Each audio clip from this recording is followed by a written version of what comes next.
Vamos a la palabra de Dios.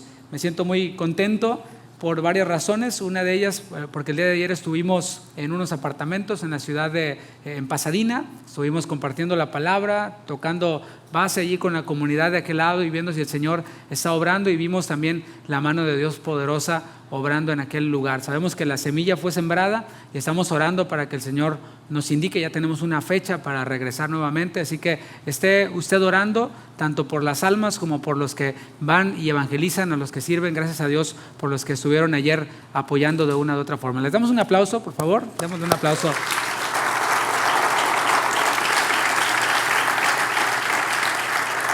Y la otra razón por la que estoy contento es porque hoy iniciamos una nueva serie. Vamos a estudiar la primera epístola a Timoteo, toda completa, y vamos a ir a ella. El título de la serie, siempre le ponemos un título a la serie, aunque sea una carta o un libro de la Biblia. El título es Viviendo en la familia de Dios. Y hoy veremos el tema número 1, que se titula Autoridad espiritual. Vamos a primera a Timoteo, capítulo 1, versículo 1. Hoy vamos a ver dos versículos, el versículo 1 y el versículo 2 de primera Timoteo.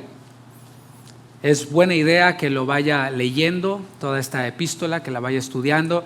Cada día, si usted la lee, le va a tomar unos 15 o 16 minutos leerla completa, y así puede usted estar en contexto de lo que estamos siendo enseñados. Si tiene alguna inquietud, alguna duda, pues ya va a venir listo para que reciba la respuesta en esta serie. Primera Timoteo 1, versículo 1 dice: Pablo, apóstol de Jesucristo, por mandato de Dios nuestro Salvador y del Señor Jesucristo nuestra esperanza, a Timoteo, verdadero hijo en la fe, gracia, misericordia y paz de Dios nuestro Padre y de Cristo Jesús nuestro Señor. Bueno, esta epístola probablemente fue escrita entre el año 64 y 66 desde Grecia, poco antes de la muerte de Pablo. Es una de las epístolas, se cree que fue de las últimas que escribió Pablo antes de morir, y fue dirigida principalmente a Timoteo. Fue motivada por las falsas doctrinas que se estaban infiltrando en la iglesia en Éfeso y que estaban contaminando, y que si se dispersaban estas iban a contaminar al resto de las iglesias y por ende al resto de la cristiandad, del cristianismo. Y esta epístola que vamos a empezar a estudiar junto con segunda Timoteo y con Tito son conocidas por muchos como las epístolas pastorales o las cartas pastorales, ya que tienen muchas instrucciones de Pablo hacia estos dos jóvenes pastores, tanto Timoteo como Tito. Sin embargo, algo que he mencionado antes es que las epístolas que nosotros tenemos en el Nuevo Testamento y los libros que nosotros tenemos en el Nuevo Testamento, todos ellos fueron elegidos para estar en el canon bíblico, en lo que tenemos como Nuevo Testamento. ¿Por qué? Porque eran leídos en las iglesias, y aquellos libros que no es que tuvieran aceptación, sino que podían comprenderse por la iglesia, para así como ahorita leerlos y estudiarlos, esos libros se fueron quedando y otros más fueron siendo descartados por otros elementos también. Pero el punto es que estas epístolas se les conocen como epístolas pastorales, pero incluyen a toda la iglesia. Son útiles para que se sigan leyendo y que se sigan explicando a las iglesias de los siguientes siglos hasta el día de hoy. Vamos a ver un versículo clave de esta epístola. Vamos al capítulo 3, versículo 15. Pudiéramos decir que este versículo es como la columna vertebral de esta epístola, o al menos del énfasis que le queremos dar nosotros en esta serie. Se le puede dar un énfasis puramente pastoral, puramente ministerial, pero nosotros vamos a darle un énfasis congregacional. Veamos el versículo 15 de 1 Timoteo 3. Dice: para que si tardo sepas cómo debes conducirte en la casa de Dios, que es la iglesia del Dios viviente, columna y baluarte de la verdad. Así que, como dije, el enfoque que le vamos a dar a esta epístola, con base a la luz de este versículo, es un enfoque congregacional. La iglesia es una familia, así se le conoce también.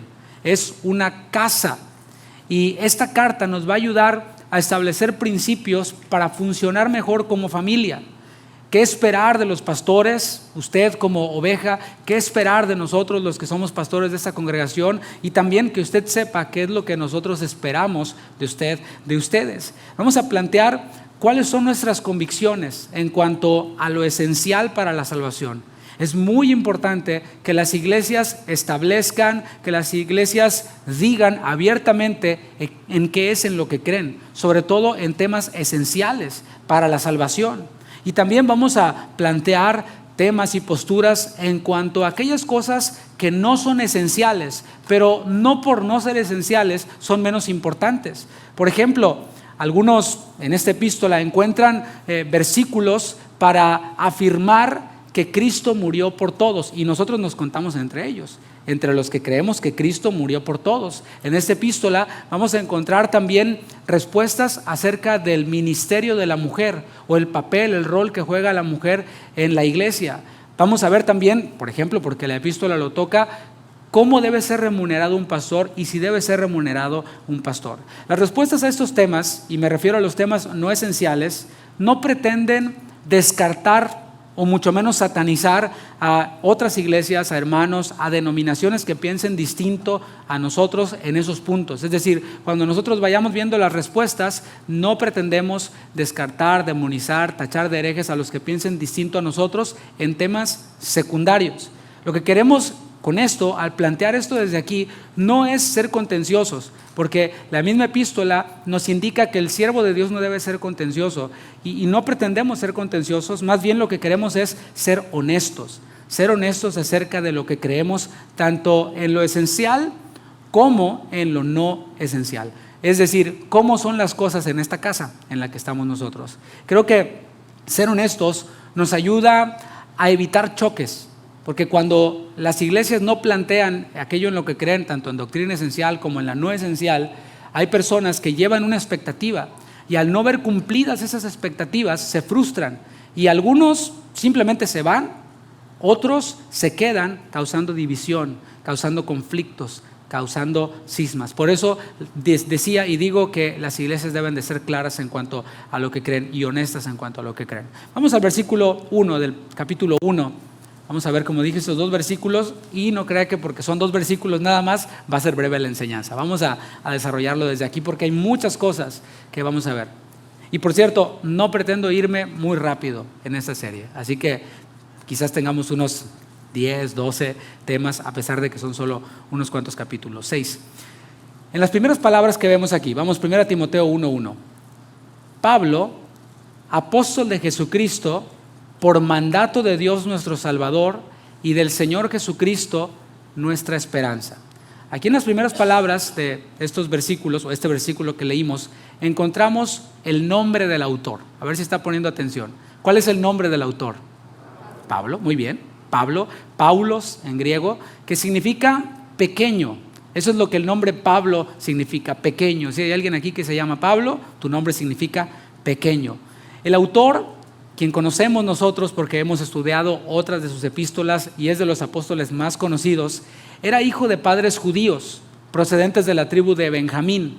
Él nació en un lugar llamado Tarso, pero se cree que desde muy pequeño, desde meses o antes, fue llevado a Jerusalén, en donde fue instruido a los pies de un rabí prestigiosísimo llamado Gamaliel.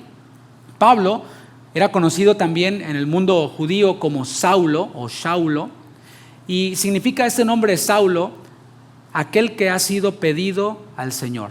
Y esto nos recuerda al rey de Israel, inspirado en el rey de Israel, que fue pedido por el pueblo al Señor. Queremos rey, ese era Saúl. Pablo o Saulo fue un fariseo destacado, o sea, fue un buen alumno de Gamaliel, llegó a destacar en el fariseísmo, incluso llegó a ser miembro del Sanedrín, es decir, de los que tomaban decisiones acerca de lo que tenía que ver con lo religioso y otros asuntos del pueblo. Para poder ser miembro del Sanedrín tenías que ser casado. Por eso algunos creen que el apóstol Pablo había sido casado y era viudo en ese momento. Pero bueno, no nos vamos a meter en ese tema, solo un dato interesante. Pablo, como fariseo o Saulo, fue dedicado a lo que hizo. Él se dedicó a perseguir a la iglesia. Él veía a la iglesia cristiana, a los primeros cristianos, como una secta que era peligrosa para la fe judía. Y por eso Saulo se dedicaba con todas sus fuerzas a perseguir a los cristianos. Pero un día Saulo tuvo un encuentro con el Señor en camino a Damasco. Él iba a Damasco a perseguir y a seguir matando a los cristianos, pero tiene un encuentro con el Señor. Eso está en Hechos capítulo 9, si quiere leerlo después. Y allí tirado en el piso, el gran fariseo, el gran Saulo, comprendió lo pequeño que era. Acuérdate lo que significa Pablo, pequeño. Ahí en el piso, ciego, comprendió lo pequeño que era comparado con la omnipotencia de aquel que le dijo: ¿por qué me persigues? Saulo, ¿por qué me persigues? Y esto nos enseña algo que no debemos olvidar. Perseguir a la iglesia es perseguir a Cristo. Saulo iba persiguiendo y matando a la iglesia, creyendo que le iba a destruir, pero cuando tiene el encuentro con Cristo, Cristo le dice: ¿por qué me persigues? O sea, lo que tienes con la iglesia, lo tienes conmigo. Y si tú ignoras a la iglesia, y hablo a los que están aquí, si tú dices, nada más Dios y yo, creo en Dios pero no creo en la iglesia, el Señor te dice: ¿por qué te metes conmigo? Lo que tienes con la iglesia lo tienes conmigo. Y si no quieres nada con la iglesia, ¿qué crees que te dice el Señor? No necesitas nada conmigo, no tienes ningún negocio conmigo. ¿Por qué? Porque Cristo compró a su iglesia con su sangre. Nada más por eso es valiosa la iglesia, porque Cristo la compró a precio de sangre. Por eso es valiosa, por eso hemos de tomarla en serio, porque Dios la toma en serio, porque Jesús la tomó en serio y la toma en serio. Saulo tuvo un encuentro personal nada más y nada menos que con Jesús. Dice Hechos capítulo 9, versículo 5. Voy a leer este momento o esos versículos en donde Saulo en ese momento tiene un encuentro con Jesús. Estamos viendo al autor de esta epístola. Dice Hechos 9, 5. Él, o sea Pablo, dijo: ¿quién eres, Señor? Y le dijo: yo soy Jesús, a quien tú persigues. Ahí otra vez. O sea, tú me estás persiguiendo a mí. Dura cosa te es dar cosas contra el aguijón. O sea, estás como medio loco, Saulo, porque haz de cuenta que está una espada puntiaguda y tú estás golpeando la espada creyendo que vas a dañar la espada, cuando en realidad tú mismo te estás haciendo daño.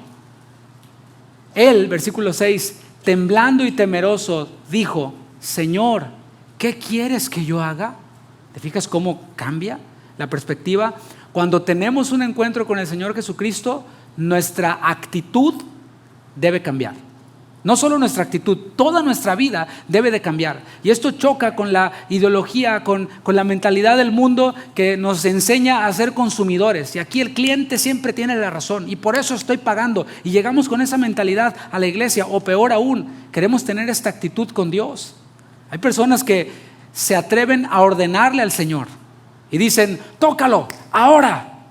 Lo hacen a un lado, hacen a Dios y se ponen ellos como dioses y empiezan a decretar: yo decreto prosperidad, yo decreto sanidad y todo esto. Ahora, nosotros sabemos que existe eso, algunos venimos de esos contextos, pero piénsalo, hay otras personas que no decretan, no declaran, no hacen a Dios a un lado así literalmente, no le dan órdenes a Dios, incluso dicen: Señor, ¿qué quieres que yo haga? Pero no esperan a oír la voz de Dios. No esperan la respuesta de Dios, simplemente hacen lo que les da la gana. O sea, es lo mismo. Sin embargo, solo aquel que se reconoce pequeño, como Saulo, ahí en el piso, ciego, solo el que se reconoce pequeño puede decir: Señor, ¿qué quieres que yo haga? De forma honesta, de forma sincera. Después de aquel encuentro, Pablo supo que era un instrumento escogido por el Padre para llevar el nombre de Jesús en presencia de gentiles, de reyes y de los hijos de Israel, como dice Hechos 9:15. Y esa era la misión de Pablo. La misión de Pablo era ser un apóstol. Estamos en esta primera parte del versículo 1, donde dice Pablo, hemos visto su nombre, a la persona, ahora veamos su llamado. Dice que era apóstol. Esta palabra apóstol es la palabra griega apostolos, que significa literalmente uno que es enviado. Si a ti te envían con una misión, te envían a hacer algo, a hacer el mandado a alguien, eres un apóstol, de forma literal, eres un enviado. Es uno que es encomendado a una misión. Es también un mensajero. Ahora se está popularizando con todo esto de Uber y Uber Eats, perdón por el comercial, pero hay también un servicio que ellos ofrecen en donde tú puedes enviar con ellos mensajes escritos o paquetes pequeños, rápidos, esto entre las oficinas para mandar un contrato que debe ser firmado, por ejemplo, no electrónicamente, sino a mano. Ofrecen también ese servicio. Bueno, pues ahí tienes a apóstoles. Muchas personas son enviadas, son encomendadas por compañías, por organizaciones para misiones o trabajos de negocios. Sin embargo, Pablo no era un enviado de esta categoría, no era un enviado de una empresa, de una marca, era enviado, según el texto, por Jesucristo, era apóstol de Jesucristo. Es decir, iba representando a Jesucristo en obediencia al Padre. Espero estés notando la autoridad. Pablo era enviado representando a Jesucristo en obediencia al Padre. Yo pregunto, ¿sabes tú cuál es el propósito del Padre? ¿Cuál es el propósito de Dios Padre? Si es que tiene uno, o nunca lo habías pensado. El propósito de Dios Padre es bendecirme. El propósito de Dios Padre es que yo sea feliz, piensan algunos. Pero ¿cuál es el propósito del Padre? Bueno, la respuesta la vamos a encontrar en la palabra de Dios, no en nuestra imaginación. Te leo Ezequiel capítulo 18, versículo 23. Esta que tengo yo es la versión Nueva Traducción Viviente. ¿Cuál es el propósito del Padre? La Biblia responde: ¿acaso piensan que me agrada ver morir a los perversos? Pregunta Dios, en una pregunta retórica. ¿Y la respuesta cuál es? Repito la pregunta. Está hablando Dios y dice: ¿acaso piensan que me agrada ver morir a los perversos? No, gracias por los que respondieron. A Dios no le agrada ver morir a los perversos. O sea, en la mente de algunos puede estar un Dios que sí se agrada en ver morir a los perversos. Pero veamos la respuesta. Claro que no, dice Dios. Así que si algún día alguien te dice: no, es que Dios es glorificado cuando los pecadores se van al infierno, Dios es glorificado cuando elige a algunos para perdición, bueno, ahí tienes a alguien que está predicando otro evangelio. O al menos no está predicando al Dios de la Biblia, porque puede que otro Dios sí. Pero el Dios de la Biblia en su palabra dice categóricamente: claro que no. Claro que no me agrada ver morir a los perversos. Entonces, ¿cuál es el deseo de Dios? ¿Cuál es el propósito del Padre? Lo continúa diciendo. Dice: mi deseo es que se aparten de su conducta perversa y vivan. Aquí podemos ver, mis hermanos, el corazón de Dios. Ese es el Dios que tenemos. Ese es el Dios que yo predico, al que yo le sirvo, aquel que no quiere que ninguno perezca, aquel que quiere que los pecadores, que los perversos vivan. Cuando merecen la muerte, los perversos, cuando merecen castigo, los perversos, Dios quiere que vivan. ¿No le das un aplauso al Señor por eso?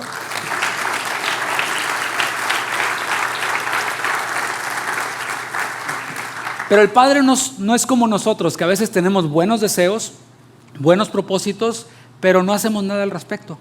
Nos quedamos allí con buenos propósitos. No tomamos la iniciativa. Y aquí hay una buena aplicación. No nos quedemos solo con buenos deseos.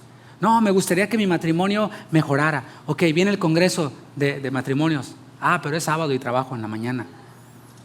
Entonces, ¿me explico?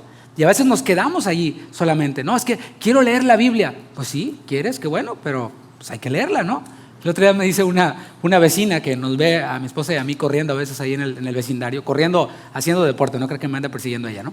Estamos haciendo deporte, corriendo, haciendo ejercicio, y nos dice: sí, yo lo veo, me dice la vecina, yo lo veo que sale, cómo me gustaría salir a correr también. Yo la veo y pues está completa, o sea, si pudiera hacerlo. Entonces, ¿quiere o no quiere? Si quisiera lo haría, pero en realidad no quiere. Nomás nos ve bonitos ahí sudados y corriendo, pero no pasa de allí.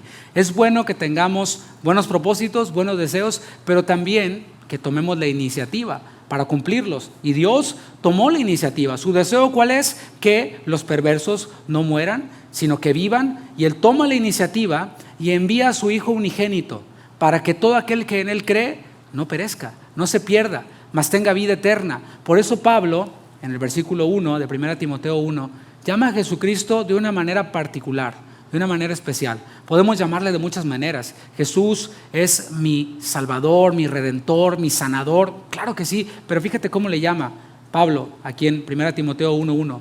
Y del Señor Jesucristo nuestra esperanza. El Señor Jesucristo nos ha dado esperanza. Repito, el Señor Jesucristo nos ha dado esperanza. O sea, es una esperanza eterna, mis hermanos. Todos tenemos esperanza. Todos estamos esperando algo. Y no está mal. Pero la esperanza que el Señor Jesús nos ofreció a nosotros los que ya la tenemos y te ofrece a ti que todavía no la recibes, es una esperanza eterna. Y esta esperanza eterna es mayor que cualquier esperanza terrenal. Yo espero terminar de pagar mi casa. Qué bueno. Me faltan 30 años. Ok, felicidades, qué bueno, sería buena idea que la termines de pagar y va a ser padre. Pero ¿qué crees? Cuando llegues a los 30 años y termines de pagar tu casa, ya le va a haber fallado la fundación, le tuviste que haber cambiado el techo, ¿le sigo? Y la tuviste que pintar, tuviste que hacer reparaciones aquí y allá, la tubería, el aire acondicionado, etcétera. Es una esperanza como esa, es una esperanza pasajera, una esperanza que pues, puede fallar, o a lo mejor algo ocurre y pierdes tu casa, qué sé yo, pero la esperanza que el Señor Jesús nos ofrece es una esperanza eterna. Y nosotros, cuando nos movemos hacia esa esperanza eterna, cuando nos movemos hacia hacer la voluntad de Dios, avivamos la esperanza. Cuando hacemos la voluntad de Dios, avivamos esa esperanza eterna. Yo te pregunto, ¿quieres vivir desesperanzado? ¿No? Bueno, si tú pensaste, sí, yo quiero vivir desesperanzado, bueno, ahí te va la fórmula. Ignora la voluntad de Dios, ignórala completamente. Sigue tus caminos, sigue tus propias metas, ve hacia tus propias esperanzas y vas a ver que cuando las logres, vas a continuar igual en tu interior, desesperanzado, agüitado, deprimido. Bueno, Pablo estaba trabajando en esa misión de llevar la esperanza de Jesucristo a un pueblo que dice él en la epístola a los Romanos que no era pueblo. Eso somos tú y yo, los gentiles, los que no tenemos nada que ver con el pueblo de Israel. Espero que tú te des cuenta de eso. Así como tú y yo no tenemos nada que ver con Israel en cuanto a la sangre, en cuanto al linaje. Por nuestras venas corre sangre azteca, ¿verdad? Los que somos mexicanos. O los peruanos, los incas, o sea, de ahí provenimos, somos de América, de América Latina. No teníamos nada que ver con Israel, pero el Señor no se olvidó de nosotros. El Señor tuvo misericordia de nosotros los gentiles y la labor de Pablo era llevar esperanza a los gentiles, de lo que derivó la formación de discípulos. Es decir, cuando el evangelio es predicado, las personas responden al evangelio y automáticamente esas personas pasan de ser enemigos de Dios a ser hijos de Dios y ahora son discípulos de Jesucristo. Y esos discípulos de Jesucristo forman iglesias. Y es lo que Pablo hacía. Es decir, no es que Pablo tuviera un plan evangelístico y dijera, para este año, para el año 64, tenemos que haber plantado tantas iglesias en Éfeso. No, él simplemente iba y predicaba el evangelio, así como lo hicimos nosotros ayer en Pasadena. Iba y predicaba el evangelio y ¿qué ocurría? Las personas respondían al evangelio, así como ayer. Y no crea que teníamos la fila de personas que decían, no, yo quiero arrepentirme. No, la fila se hizo cuando estábamos dando los sándwiches, ¿verdad? Ahí sí. Pero tenemos la certeza y la esperanza de que alguien haya tenido esa semilla en su corazón, la haya atesorado. Y para eso vamos a volver, para ver si hubo alguien que está permitiendo que esa semilla, germine en su vida, en su corazón. Y Pablo estaba trabajando en esto. Como dije, de allí se formaban iglesias, se plantaban iglesias. Y hasta aquí podemos ver al Pablo decir, Pablo, apóstol de Jesucristo, por Jesucristo la esperanza. Él se está identificando, él se está presentando. Y se está presentando como autoridad espiritual. Es el título de nuestra enseñanza. Esta autoridad que Pablo tenía, una autoridad apostólica o la autoridad de un apóstol, la recibió del Señor. Es decir, no fue algo que él se ganó. Debemos de aprender, mis hermanos, de grabarnos esto en nuestra mente. Pablo a los romanos les dice, no se conformen en este siglo, déjense transformar por medio de la renovación de su entendimiento. Es decir, la iglesia es santa, separada de las cosas del mundo. No podemos amoldarnos al mundo y traer cosas del mundo a la iglesia. Y yo sé que suena trillada la frase, pero ¿cómo se ve esto en la práctica? En la práctica se ve que a veces pensamos que llegar a ser pastor es como que algo que tienes que ganarte. Incluso he oído a pastores que dicen, tienes que ganarte a tus ovejas. No, Cristo ya se las ganó con su sangre. Más bien, Cristo me puso a mí. Yo no lo buscaba, y es lo que está diciendo Pablo aquí. Yo soy apóstol de Jesucristo por su voluntad. Él me constituyó apóstol, pero decía que a veces entendemos que alguien que es muy constante, que alguien que le echa ganas, que se hace amigo de este y de aquel, puede llegar a ser pastor. Pero esa no es la perspectiva, mis hermanos. Puede haber personas fieles, puede haber personas santas, Puede haber personas que incluso conocen las Escrituras, son capaces de enseñar las Escrituras, pero que nunca son pastores. ¿Por qué? Porque Dios no les dio el llamado. El llamado Dios lo da a algunos, no, ese es mi énfasis aquí, no porque nos lo ganamos. Se portó bien y por eso llegó a ser pastor. Pablo más adelante va a decir, le doy gracias al Señor que me tuvo por fiel poniéndome en el ministerio, habiendo sido yo antes perseguidor e injuriador. O sea que no es por mérito. Y el Señor tiene esta especialidad de escoger a las personas menos calificadas para servir en su obra, de escoger a las personas que a lo mejor no tienen el mejor pasado, pero así es el Señor. Y el Señor hace este tipo de cosas. Bueno, la prueba son sus 12 apóstoles. Ninguno de ellos era la crema innata, ninguno de ellos calificaba para estar caminando junto a Jesús, pero fue el Señor Jesús quien les dijo, hey, sígueme. Y ellos, dejando sus redes porque eran pescadores, siguieron al Señor. Pablo mismo no se consideraba digno de ser tomado en cuenta para esa labor apostólica. Él no se puso en la fila y dijo, yo quiero ser apóstol. No. Al contrario, a los Corintios les dijo en su primera epístola, primero a los Corintios 15, dijo esto Pablo, porque yo soy el más pequeño de los apóstoles. No solo porque se llamara Pablo y porque Pablo significa pequeño, sino que él se reconocía pequeño.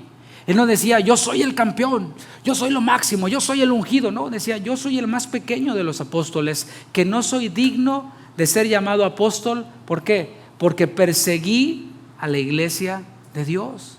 Yo la perseguía. Yo di mi voto para que Esteban muriera. Yo arrastré a personas, a cristianos, los llevé ante los tribunales. ¿Cómo he de ser digno yo de ahora tener esta misión de llevar el evangelio a muchos lugares?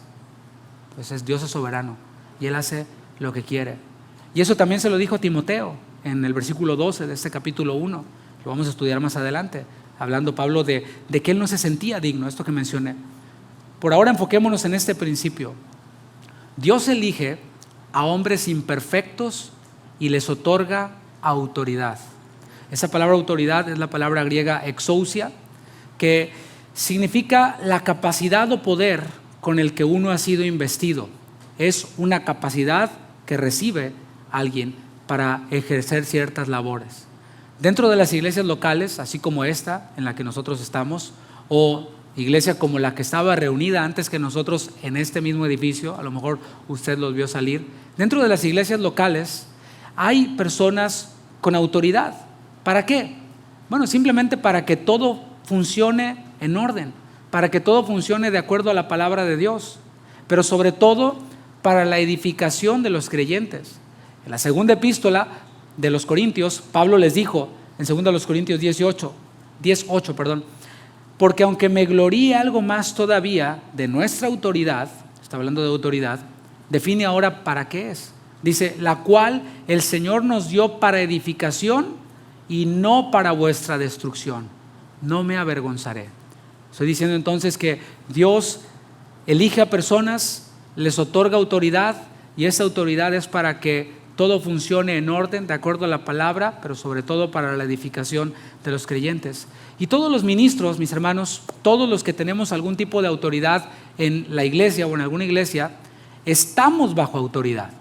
Eso también es algo que tomamos del mundo a veces y pensamos que el pastor o la autoridad de una iglesia no tiene a nadie por encima de él a quien él le rinda cuentas. Por esto digo que estamos a veces pues permeados por el mundo, porque no es que eres el CEO que haces y deshaces lo que quieres. No. Todos, aún los pastores, los que tenemos autoridad o una autoridad y responsabilidad más amplia, también estamos bajo autoridad.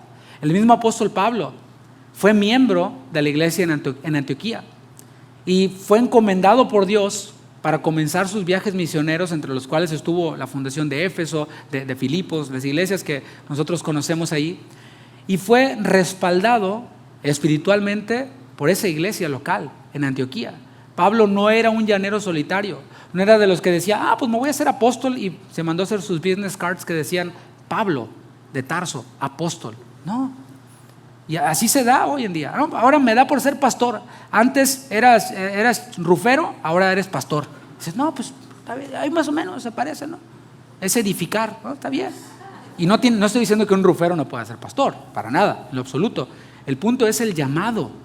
Y este llamado debe ser respaldado por una iglesia local. Lo estamos viendo en Pablo. Y dices, eso explica por qué hay tantas iglesias que son un desastre. Claro, porque el pastor ahí se llamó solito. Es el caso de muchas iglesias. Dijo, no quiero ser pastor, y puso su changarro, así lo ven, como un changarro. Pero estamos viendo ahora ese principio de que las personas que tenemos autoridad estamos también bajo autoridad. La iglesia y en Antioquía le impusieron las manos a Pablo y a Bernabé. Lo encomendaron, eso está en Hechos 13. Y dijeron, sí, conocemos a Pablo, conocemos su testimonio, ha sido un hombre probado y fiel, y nosotros oramos por él para que el Señor lo use y le guarde en estos viajes misioneros. Ahora bien, la autoridad que tenemos los ministros tiene límites. Esto es importante. Estamos bajo autoridad y también nuestra autoridad tiene límites. Pablo, el apóstol, no acostumbraba extralimitarse, es decir, salirse de sus límites con su autoridad. De hecho, la misma palabra griega exousia, autoridad, significa también jurisdicción. ¿Se entiende esa palabra? Jurisdicción. Ayer íbamos por la carretera y iba una persona manejando erráticamente y adelante iba un policía. Y yo pensé y dije mis pensamientos en voz alta, ¿por qué el policía no detiene a esta persona? Y mi esposa, mi ayuda idónea, sabiamente me dijo, es que a lo mejor no está en su jurisdicción, en su precinto, ¿no? Se conoce en ese lenguaje, ¿sí? Y dije, es cierto, por eso no lo detiene, porque no está en el condado en el que le corresponde ejercer la autoridad. Y eso es solo por poner un ejemplo. Esta palabra jurisdicción, exousia en griego, que también se traduce como autoridad, nos habla de un campo de acción para ejercer esa autoridad. Yo, por ejemplo, soy pastor de esta congregación, no de otras. Visito otras congregaciones, me invitan a otras congregaciones, pero mi autoridad está limitada a esta congregación porque esta es la que el Señor me encomendó. Cuando voy a otra iglesia, cuando voy a otra congregación, la semana pasada estuvimos en Casa de Oración Ciudad de México, la antepasada estuvimos en otra congregación ahí mismo en Guadalajara, Casa de Oración Familiar, y antes estuvimos en Casa de Oración México. Cuando vamos a otras congregaciones, estamos sujetos, yo mismo estoy sujeto a la autoridad que Dios estableció allí. No importa que yo llegue a una iglesia en donde el pastor a lo mejor tiene menos tiempo de pastor que yo. Si él es la autoridad, yo estoy sujeto a esa autoridad que ha sido puesta en esa iglesia. Y yo no me manejo solo. Aunque soy pastor, voy a otra iglesia, pero allí yo no me manejo solo. Antes de tomar alguna decisión, ¿qué debo hacer? Pues consulto con la autoridad de esa congregación. ¿Me explico? Antes de yo decir algo, proponer algo, incluso a no ser que me pregunten, pues yo voy y consulto con el pastor de esa congregación. Oye, pastor, ¿está bien si hago esto? ¿Está bien si hago aquello? Y ya estoy sujeto a lo que el pastor me diga. Y yo sé que algunos se quedan y dicen, yo pensé que el pastor era todopoderoso. Bueno, esa es la idea que te mandaron, que te enseñaron, que te vendieron por ahí. Pero los pastores debemos saber estar bajo autoridad a todo lugar a donde nosotros vayamos.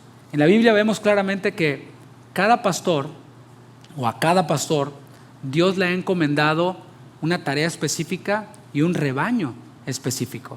Vamos a Hechos capítulo 20, versículo 28, para establecer este principio de que el pastor tiene una autoridad que tiene límites, y esos límites son la iglesia, las ovejas, el rebaño que Dios le encomendó a este pastor. Espero estarme dando a entender. Hechos 20, 28.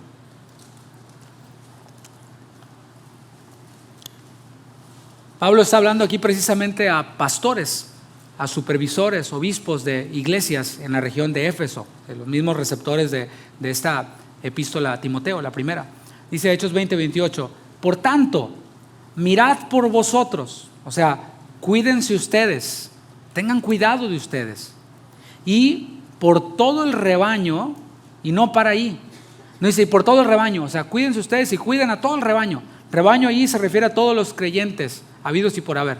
No, Pablo dice, por todo el rebaño, específicamente, y subráyalo, en que el Espíritu Santo os ha puesto por obispos para apacentar la iglesia del Señor, la cual Él ganó por su propia sangre. Nota que los obispos aquí tienen un rebaño designado. ¿Cuál? El que Dios les designó. Primera de Pedro, capítulo 5, versículo 2, es otro versículo que afirma esto que yo te estoy diciendo. El pastor es pastor de un rebaño específico, y más específicamente de los que se dejan pastorear.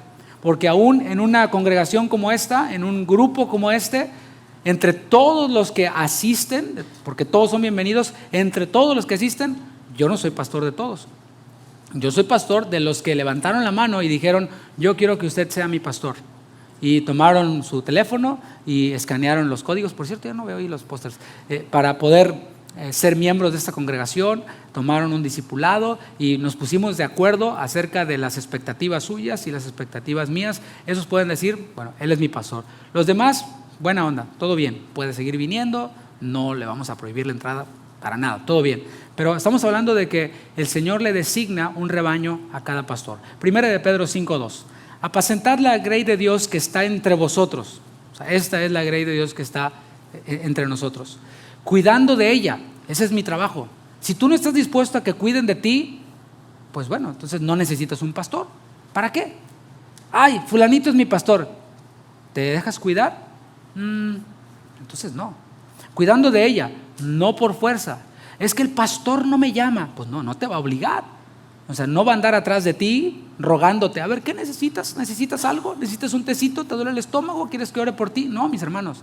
Cuando es una congregación grande, eso es difícil de hacer. Pero cuando la oveja dice: ¿sabes qué? Necesito un consejo. Esto lo vamos a ver más adelante. No por fuerza, sino voluntariamente. No por ganancia deshonesta. Hay algunos pastores o pseudo pastores que a la ovejita que ven bien vestida, o a la que le ven un auto bien lujoso afuera, esa es su preferida. Esa es a la ovejita que le da regalos, a la ovejita que le paga unas vacaciones a Israel. Eso sí, la tiene aquí. No importa cómo viva, si vive en pecado, nunca le dice nada. ¿Por qué? Porque recibe beneficios de esa ovejita. Pero dentro de esta serie vamos a aprender principios acerca de esto. Pero dice: no por ganancia deshonesta, sino con ánimo pronto. Esto es la expectativa de los pastores. La autoridad de los pastores está con un rebaño específico. Los pastores debemos conocer a la grey a la que estamos cuidando. Y la oveja y el miembro de la iglesia, bueno, debe de identificar a su pastor. O sea, es obvio que el pastor o una iglesia en la que tú vas tiene un pastor. O sea, si tú vienes a esta iglesia, pues no esperes tener otro pastor más que el que hay aquí o los que habemos aquí. Hebreos 13, versículo 17. Ahora habla la palabra de Dios a las ovejas, a los miembros de las iglesias, y les dice una palabrita que puede ser chocante para algunos. Dice la primera palabra: obedeced. ¿A quiénes? A vuestros pastores. Y sujetaos a ellos, porque ellos velan por vuestras almas como quienes han de dar cuenta. A nosotros, los pastores, vamos a dar cuenta. Todos. Incluso aquellos que mencioné hace un momento, que solamente les gusta la oveja gordita, ¿verdad? La oveja que está la nudita, porque sacan beneficios de ahí. También van a dar cuentas a Dios. Por eso. Dice: como quienes han de dar cuenta, para que lo hagan con alegría y no quejándose, porque esto no os es provechoso. La primera parte del versículo dice: obedeced a vuestros pastores.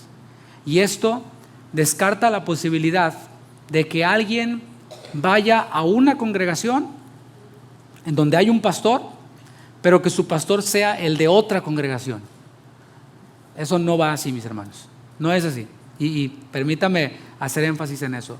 Porque hay personas que, como dije, van a una iglesia, dicen: pero no, ese no es mi pastor, ese no me gusta. Nomás voy a esa iglesia porque me queda cerca. Pero mi pastor es el pastor del internet, ¿verdad? El pastor del internet.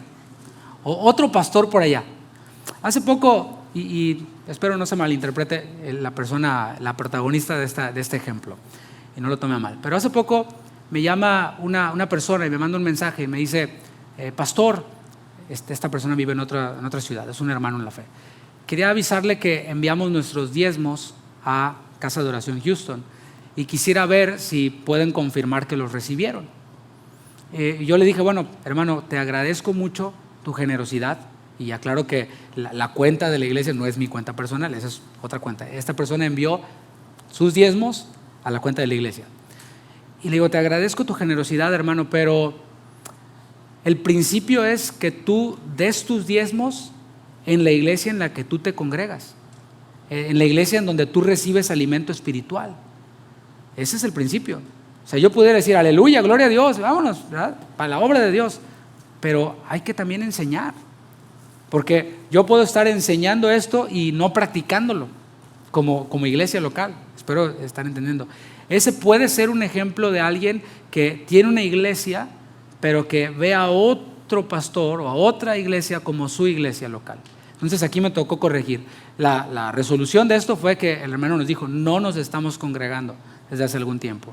Y por eso hemos juntado estos diezmos y queremos aportar para los eventos que ustedes van a tener en el próximo año. Así que ahí ya pues no se puede discutir porque el hermano no se estaba congregando. Espero que ya se esté congregando. Ese fue el approach, esa fue la exhortación. Pues congrégate, hermano.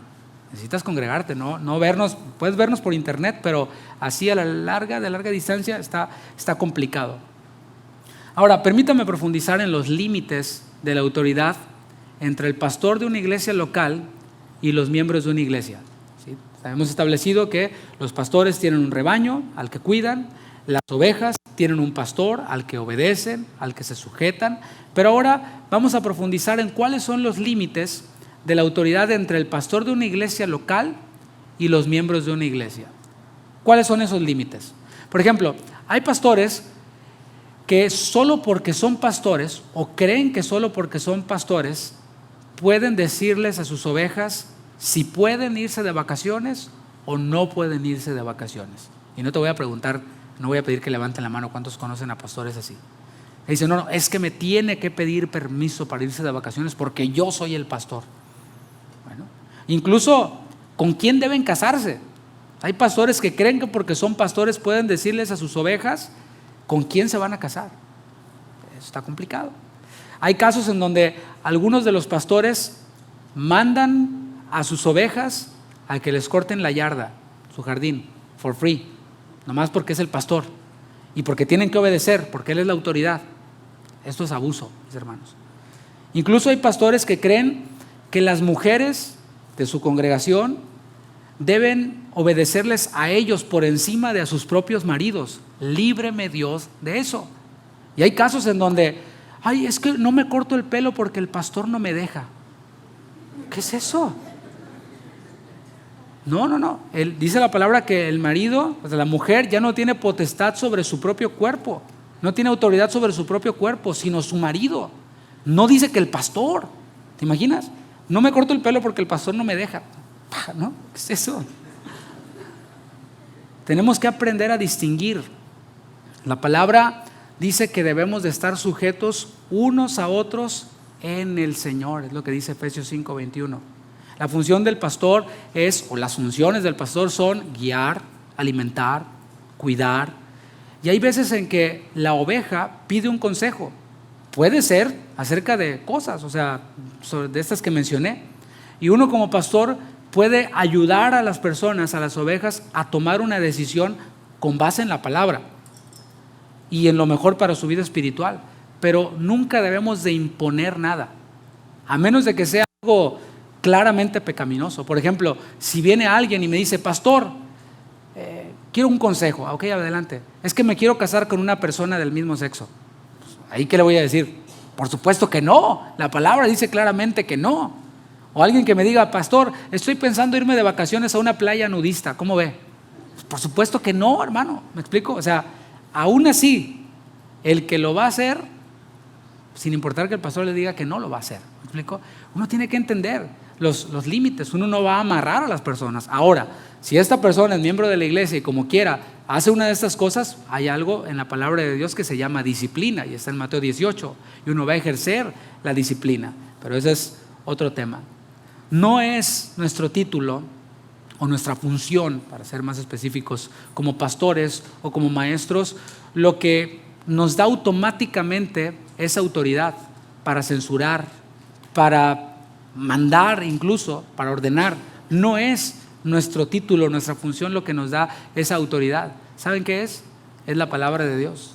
La palabra de Dios es lo que nos da la autoridad para censurar a personas, para exhortar a las personas, para mandar o para dar órdenes. Te lo digo porque lo dice la palabra de Dios.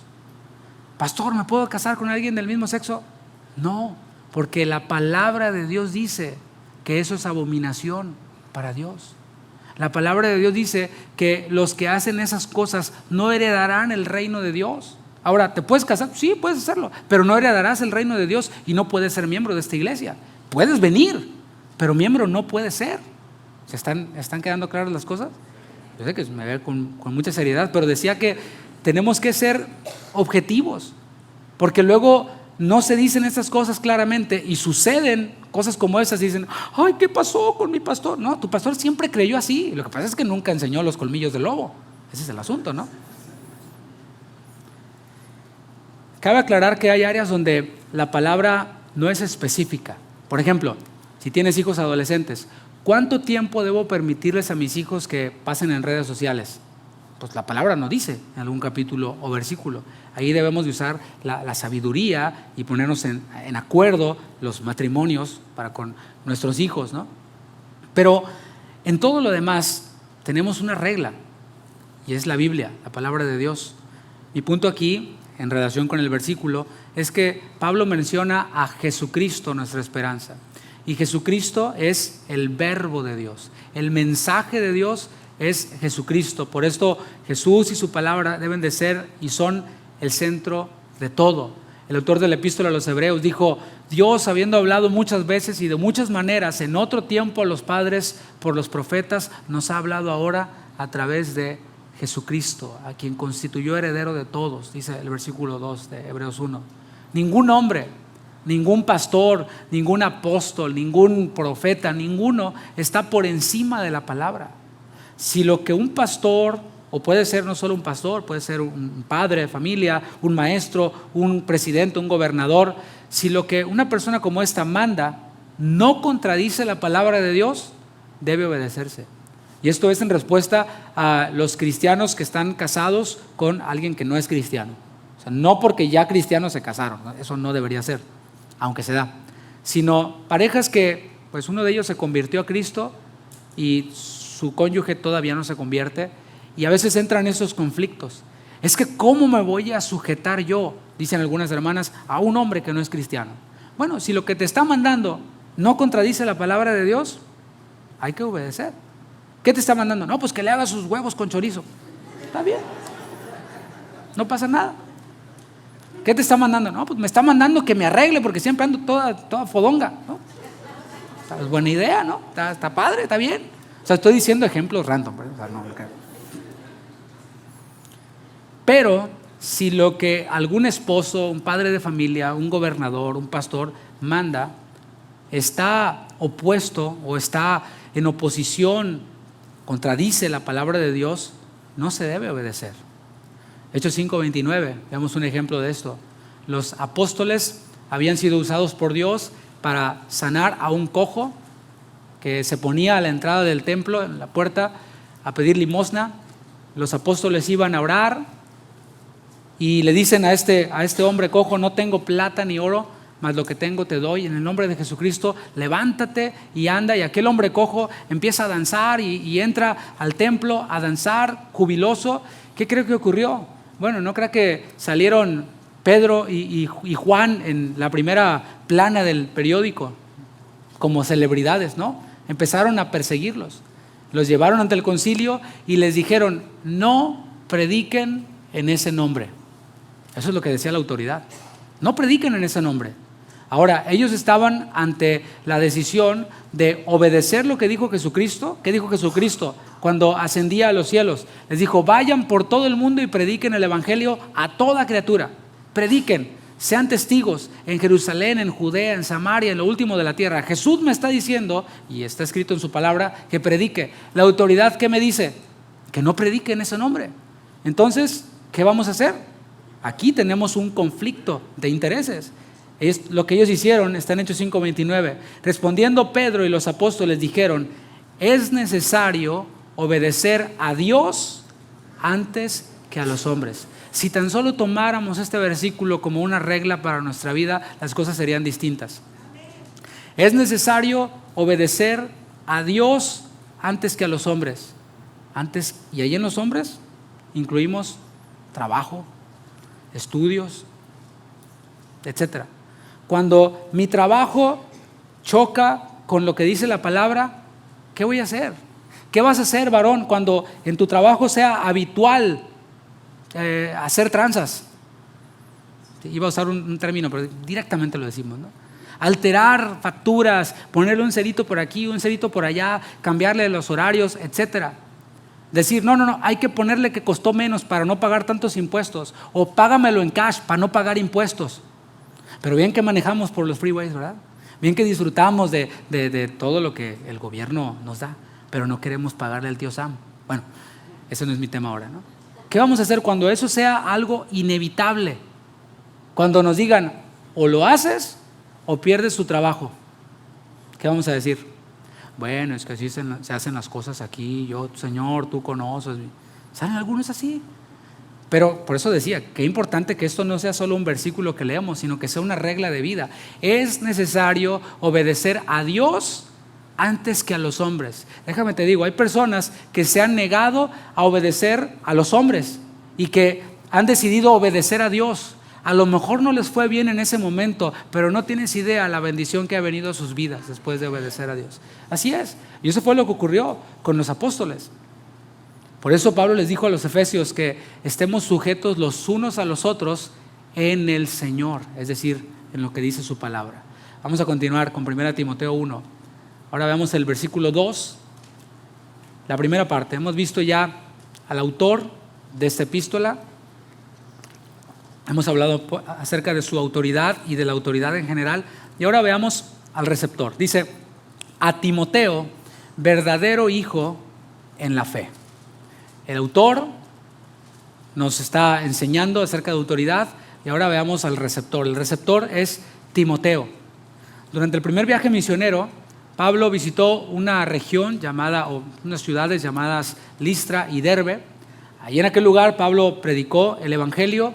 Y no crean que salió en limusina, custodiado por guaruras. No, ¿saben qué le pasó a Pablo en Listra y en Derbe?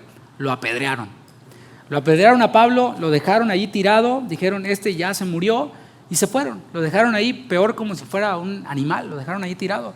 Pero el Señor lo levantó a Pablo. Yo creo que el Señor lo resucitó. Y resucita a Pablo, ¿por qué creo? Porque se vuelve algo poderoso. Una proeza esto, porque no es que se levantó así todo y dijo, llévenme al hospital más cercano, no, se levantó y ¿saben qué hizo? Se fue a predicar. Eso fue lo que hizo, siguió predicando, siguió haciendo la obra de Dios.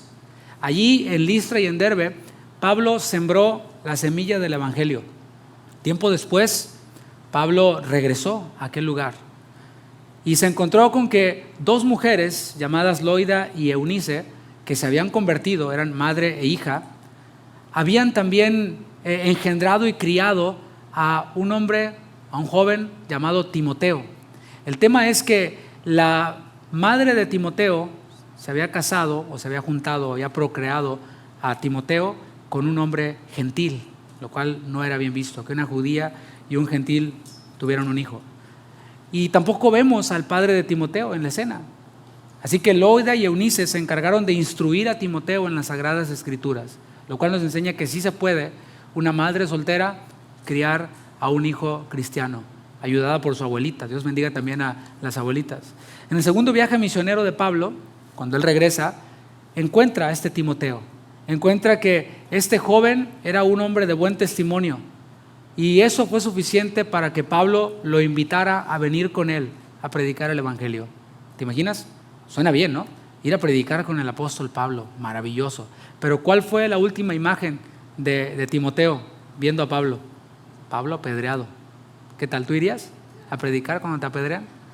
Si no está padre cuando vas a predicar y nadie te hace caso, ¿verdad? Ahora imagínate ir a predicar con el riesgo de que te apedreen. Bueno, Timoteo accedió, decidió ir con Pablo a este viaje misionero y pasó por muchas pruebas. La primera prueba de Timoteo fue que tuvo que circuncidarse para poder ir a los viajes misioneros con Pablo. Esto para que el tema de la circuncisión no fuera un impedimento a los oyentes. Y Timoteo accedió, lo hizo también. Pablo era un hombre que veía a aquellos a los que él les predicaba como hijos en la fe. Los veía como hijos a los que él había engendrado con dolores de parto y sufría todavía dolores de parto. Pero a pesar de que él tenía muchos hijos en la fe, Pablo veía a Timoteo como alguien especial para él. Aquí en el texto dice a Timoteo, verdadero hijo en la fe. En la segunda epístola podemos ver que Timoteo realmente era especial para Pablo.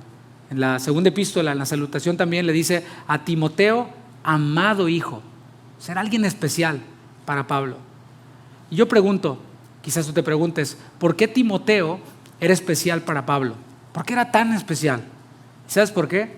Porque era un hombre confiable. Diga confiable. Las personas confiables se deben de volver especiales para nosotros. Y son especiales. Las personas con las que pueden o con las que puedes contar. Aquí le llama verdadero hijo en la fe. Y eso es lo que nos enseña, que era una persona confiable.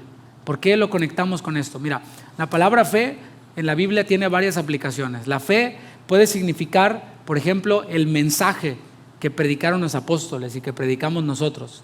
En Hechos 6:7 dice que los sacerdotes creían y obedecían a la fe. Ahí está refiriéndose a la fe, a el mensaje que nosotros predicamos por metonimia, la fe. También la palabra fe se puede aplicar a lo relacionado con la santificación. Por ejemplo, tenemos Gálatas 5:22, en donde habla acerca de los frutos o el fruto del Espíritu más específicamente, y uno de esos elementos del fruto del Espíritu es la fe. Esa palabra fe no es la fe salvadora, ni tampoco es la fe como todo el mensaje del Evangelio, sino es algo en lo que se puede confiar, es ser confiable. Eso es lo que significa fe. Así que Timoteo, podemos decir que fue salvo por la fe, daba evidencia de su fe. ¿Cómo? Siendo de carácter fiel. Hace poco estudiamos la epístola a los Filipenses y en el capítulo 2 de Filipenses habla también Pablo acerca de Timoteo y dice algo muy especial, resaltando su fidelidad. Dice, no cuento con nadie como Timoteo. Estoy leyendo Filipenses 2:20 y es la nueva traducción viviente. No cuento con nadie como Timoteo, quien se preocupa genuinamente por el bienestar de ustedes, los filipenses. Todos los demás solo se ocupan de sí mismos y no de lo que es importante para Jesucristo. Eso era, mis hermanos, lo que distinguía a Timoteo, que era un hombre fiel que no se preocupaba por lo suyo propio, sino por lo de los demás. Y es a personas así a las que se les delega autoridad. En este último punto voy a hablar acerca de la delegación de autoridad. ¿A quién se le delega autoridad? Pues aquel que es fiel, no a personas negligentes. ¿Sí se entiende lo que es ser negligente? O sea, no estoy hablando del trabajo. Vamos a dejar por un lado el trabajo. Estoy hablando en lo que tiene que ver con la obra de Dios. Hay personas que son negligentes en la obra de Dios, que no puedes contar con ellas, que no sabes si van a estar o no van a estar. No a personas que solo le echan ganas cuando se les promete algún nombramiento especial. Si me nombran líder, entonces sí ahí me vas a tener. No, mis hermanos. O a personas que están más consagrados a la obra del Señor que al Señor de la obra. Permítame hacer una pausa en esto, detenerme un poquito en esto. ¿Qué significa ser consagrado a la obra del Señor, pero no al Señor de la obra? Significa esto: todo lo que tenga que ver con trabajo, ahí me vas a tener. Pero cuando tiene que ver con discipulado y con fidelidad en el discipulado, ahí no me ves. Y nosotros no vamos con eso, mis hermanos. En esta iglesia no vamos con eso. O sea, si tú quieres hacer algo, has de estar comprometido con el Señor de la obra, no con la obra del Señor. Porque si tú estás comprometido con el Señor de la obra, y esto es a través de la palabra, a través de los discipulados que nosotros ofrecemos y todo esto, entonces sabemos que lo demás va a venir de manera natural, que va a fluir de manera natural. ¿Por qué? Porque sabemos que no lo hacemos para los hombres, sino que lo hacemos para Dios, porque así lo dice su palabra. Entonces, no a personas así es a las que se les delega autoridad, a las que, como dije, están más consagrados a la obra del Señor que al Señor de la obra. El que es fiel en lo muy poco, dijo Jesús, será puesto sobre mucho. Y eso tiene que ver con fidelidad. El que quiera ser maestro, primero tiene que ser ¿qué? Alumno. Tiene que ser discípulo. Ahora, si es mal alumno, ¿cómo se le va a poner como maestro? ¿Con qué cara les va a pedir a los alumnos la tarea si él mismo no hace la tarea y no participa? Bueno, Timoteo está siendo presentado aquí por Pablo como autoridad. Los receptores del epístola a Timoteo, la iglesia en Éfeso, están leyendo esto. A Timoteo, verdadero hijo en la fe. Y en el griego nos comunica esta idea de un hijo que es fiel, de un hijo con el que se puede contar. Y en esta epístola, Pablo le va a delegar a Timoteo la autoridad para que corrija falsas doctrinas que ya estaban afectando a la iglesia. No iba a ser un trabajo fácil, lo veremos más adelante, que Timoteo tendría que enfrentar a otros pastores, a otros obispos. Pablo les dijo a los efesios, de entre ustedes se van a levantar falsos apóstoles, falsos maestros, que van a arrastrar y van a engañar a muchos. Y ya eso estaba ocurriendo aquí en 1 Timoteo. Y a Timoteo le va a tocar esa tarea de corregir esas falsas doctrinas, de enfrentar a algunos falsos maestros. Lo iba a hacer en representación de Pablo. Y es que aquí vemos un último principio. Cuán importante es que un pastor delegue autoridad. Repito, no voy a hablar acerca del trabajo, estoy hablando del ministerio y lo que tiene que ver con la iglesia. Cuán importante es que un pastor delegue autoridad y que no solamente diga, no, tú te encargas de eso, no, sino que esté allí formando, trabajando con aquel al que le está delegando autoridad, hasta que llegue un punto en el que la persona a la que le fue delegado el asunto pueda encargarse por completo del trabajo. Pero es importante, mis hermanos. El sentido común nos dice que no somos eternos. A mí el sentido común me dice que no voy a durar toda la eternidad en esta tierra. O sea, sí, en Cristo sí, pero no en esa tierra. Mis días, mis años aquí tienen fecha de caducidad. Y si yo no delego autoridad a nadie, ¿qué va a ocurrir cuando yo no esté? Y algunos de ustedes vienen de iglesias en donde el pastor se murió, así literalmente, con la pandemia, por ejemplo. ¿Y qué pasó con la iglesia? Se esfumó, desapareció. Por eso algunos están aquí. ¿Por qué? Porque el pastor pensó que era eterno. Y dijo, no, si yo le delego autoridad a alguien, me va a quitar mi lugar.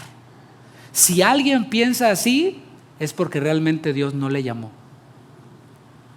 Porque si Dios me llamó y yo delego autoridad, mis hermanos, y lo hago conforme a la palabra, yo puedo estar seguro, porque Dios me llamó.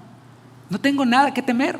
Y si el discípulo supera al maestro, pues gloria a Dios. Gloria a Dios, porque yo no soy la octava maravilla. Un aplauso, Señor.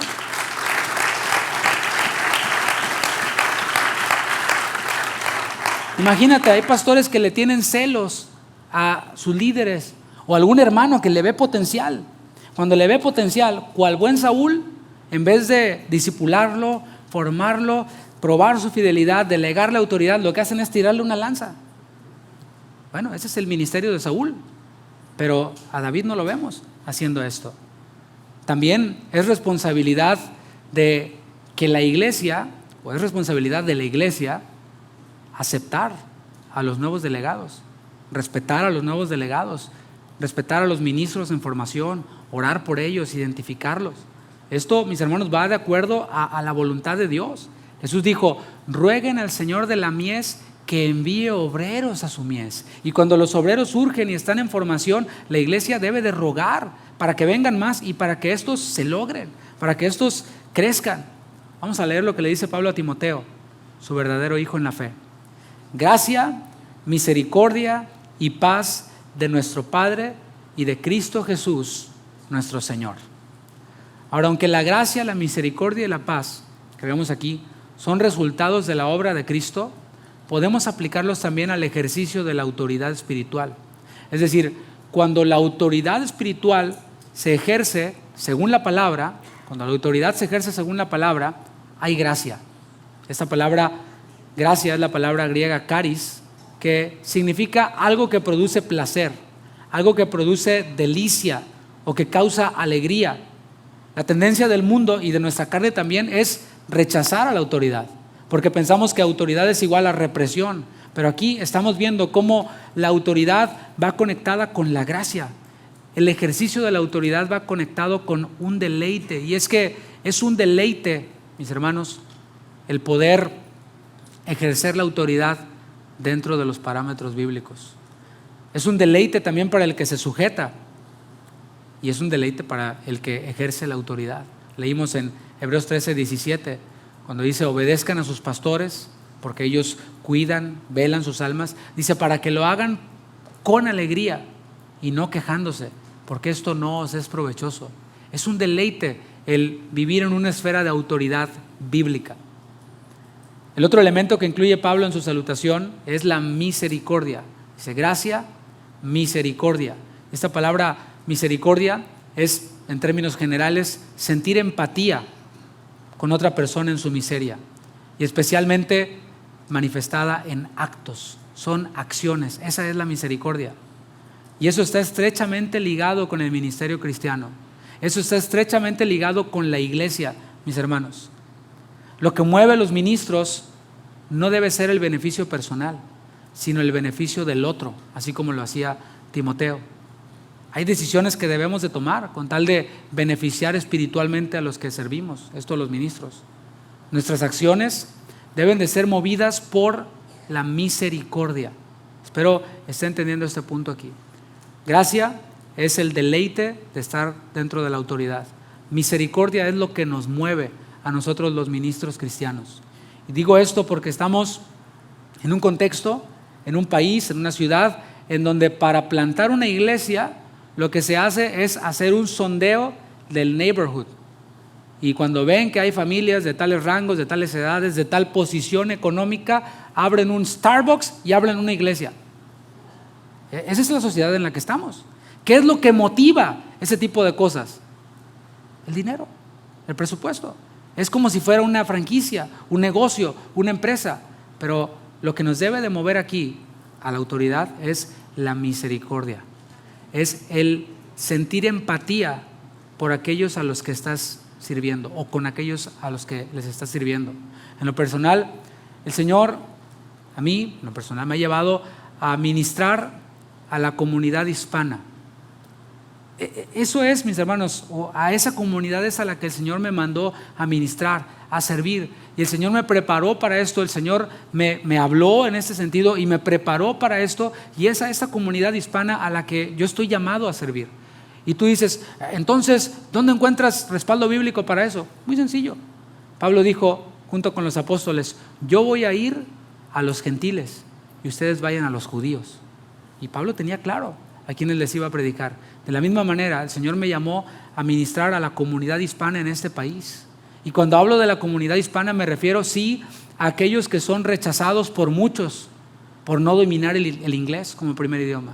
A los que son rechazados por muchos por no contar con documentos o por no tener los grandes trabajos. ¿Y saben qué? Lo voy a seguir haciendo. Voy a seguir ministrando a esta comunidad hispana.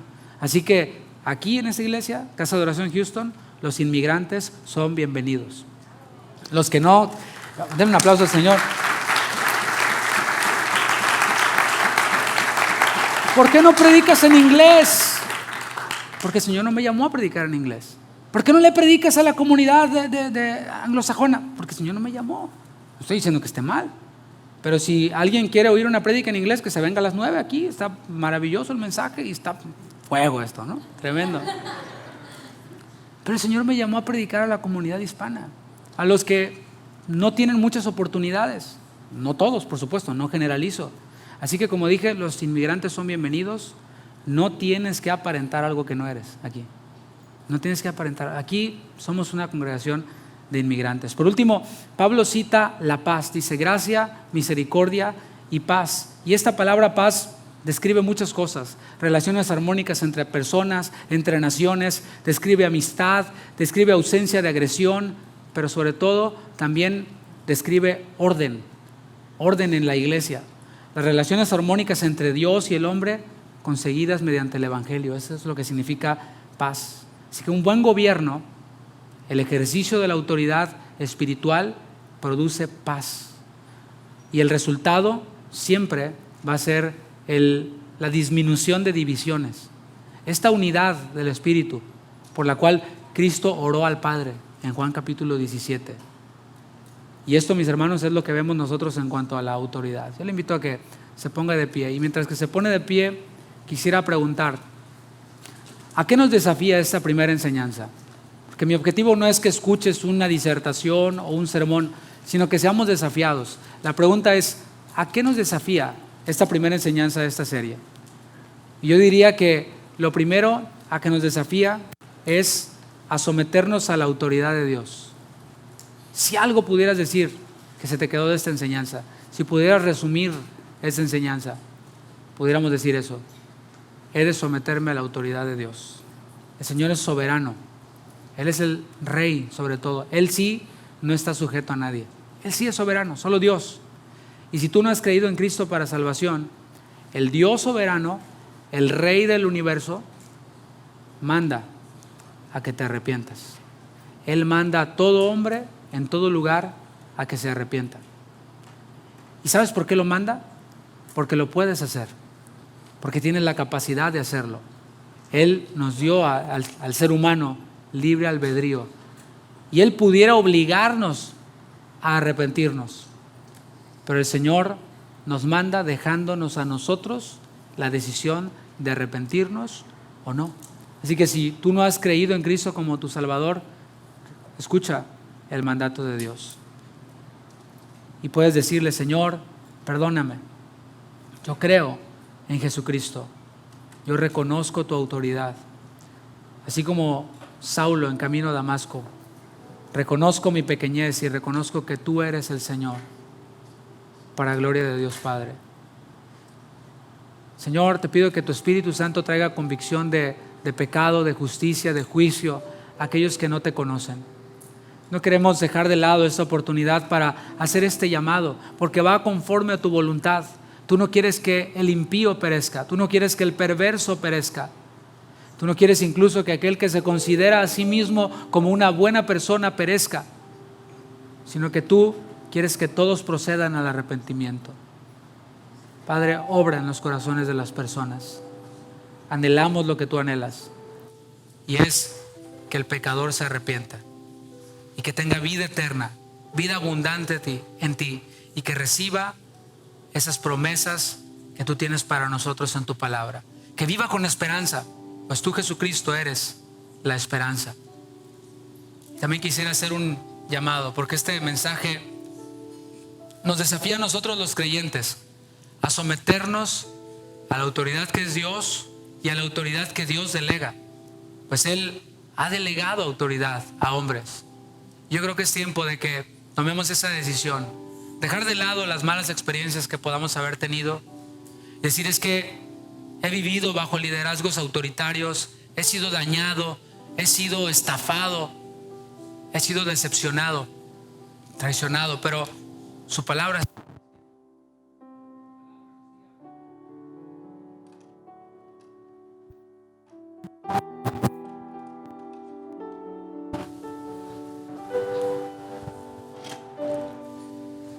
nos sigue hablando y nos sigue diciendo que hay autoridades que Dios delega. Y es tiempo ya de dejar de ser llaneros solitarios y dejarnos pastorear. Eso es lo que está en las Escrituras. Aquí hay pastores. Dejarte pastorear. Es tu decisión dejarte pastorear. Cierra tus ojos, vamos a orar. Señor, estamos delante de ti, pidiéndote, Padre, que nos ayudes. También pidiéndote perdón por nuestra incredulidad, por nuestra dureza. Queremos serte fieles a ti. Queremos ser fieles a la casa en la que tú nos has plantado. Gracias, Señor, por tu fidelidad, Jesús. Adoramos al Señor.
pecador, me escogiste, tú me viste en esa cruz y me dijiste, esa persona quiero derramar mi sangre.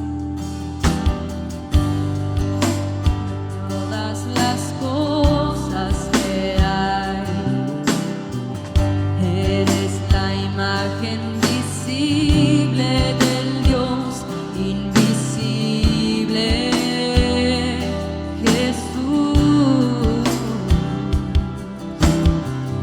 Te despojaste de todo,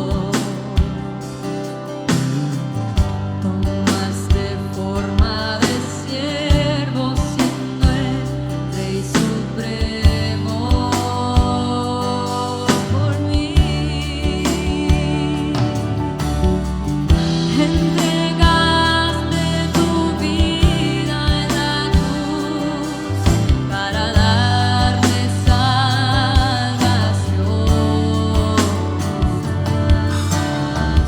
Mi obediencia a ti, mi Señor, es mi verdadera adoración.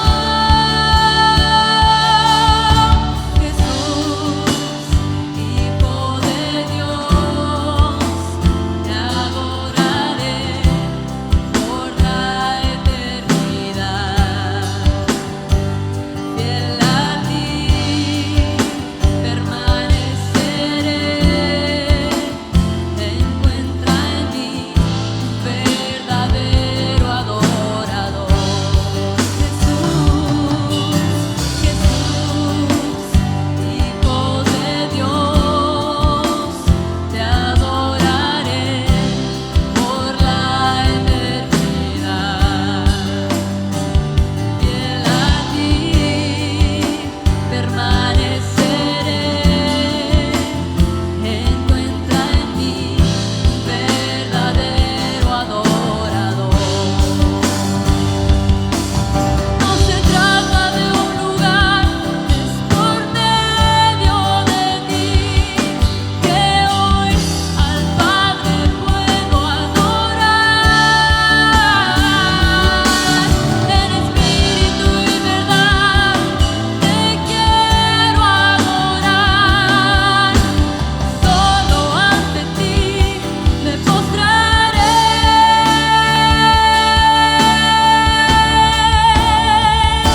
Y a ti, el único Dios, Rey eterno inmortal, sea el honor y toda la gloria por los siglos de los siglos. A ti, el único Dios, Rey eterno inmortal, sea el honor y toda la gloria por los siglos de los siglos. Por los siglos de los siglos. Por los siglos de los siglos.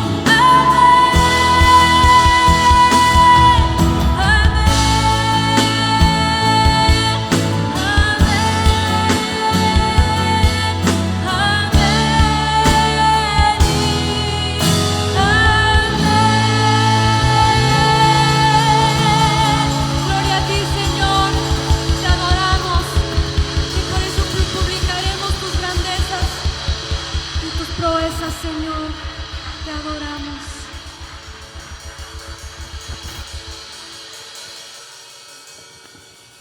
Te seguimos exaltando, Señor, por tus grandezas. Eres digno de gloria, de honra y de majestad, Señor. Te alabamos, Padre, por todas tus maravillas. ¿Están listos para exaltar a nuestro Dios? Gracias, Padre. Solo tú eres digno, mi Dios. Un grito de júbilo a nuestro Jesús. Todo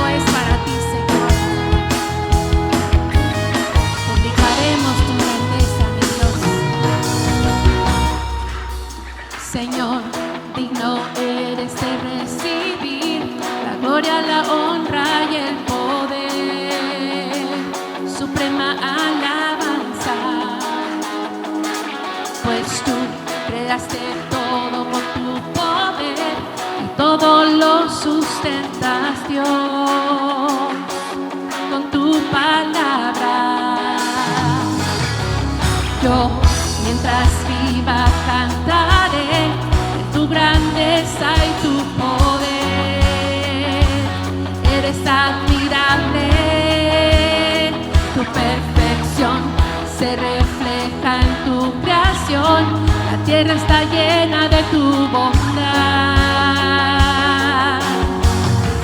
Cuando veo los cielos que cuentan tu gloria, estoy maravillado y me regocijo en ti. Publicaré tu grandeza, te alaben todas tus obras, oh gran Rey. Mi corazón se deleita en ti, cantaré de tu poder. Publicaré tu grandeza, te alaben todas tus obras, oh gran Rey. Mi corazón se deleita en ti, cantaré de tu poder. Exaltemos a Dios, Señor. Eres digno de recibir la gloria, la honra y el poder, suprema alabanza, pues tú creaste todo con tu poder y todo lo sustentas, Dios, con tu palabra. Yo, mientras viva, cantaré de tu grandeza y tu poder. Eres admirable, tu perfección se refleja en tu creación. La tierra está llena de tu bondad. Cuando veo los cielos que cuentan tu gloria, estoy maravillado y me regocijo en ti. Publicaré tu grandeza, te alaben todas tus obras, oh gran Rey. Mi corazón se deleita en ti, cantaré de tu poder. Publicaré tu grandeza, te alaben todas tus obras, oh gran Rey. Mi corazón se deleita en ti, cantaré de tu poder.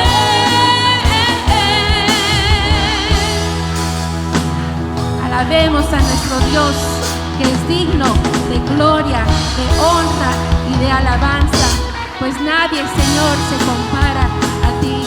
Nadie es tan poderoso como tú eres. Nadie hace las proezas, mi Dios, que solo tú puedes hacer.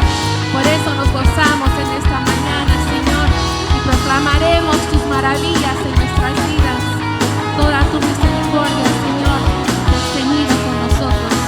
Te exaltamos a ti y te decimos que tú eres santo.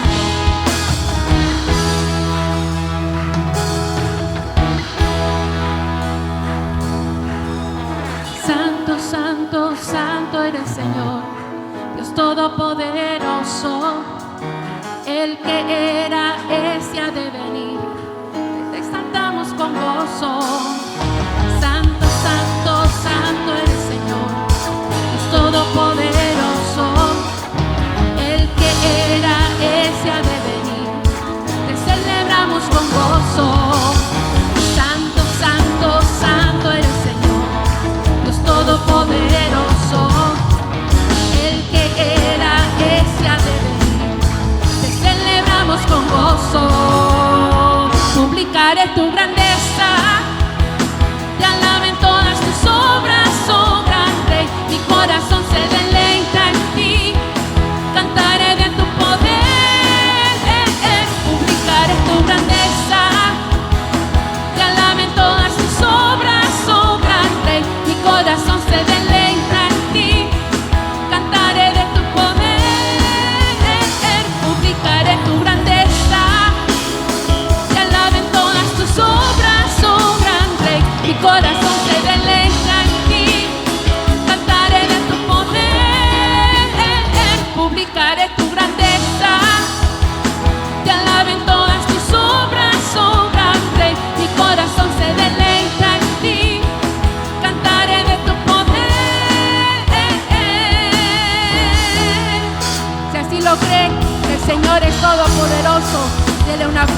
de alabanza a nuestro Dios. Eres digno, Jesús, de ser exaltado. Ayer, hoy y siempre, a ti sea la honra y la gloria, mi Dios. Gracias, Padre, por esta bendición de conocerte, el Dios Todopoderoso. Te damos gracias, Señor, y tu pueblo te alaba.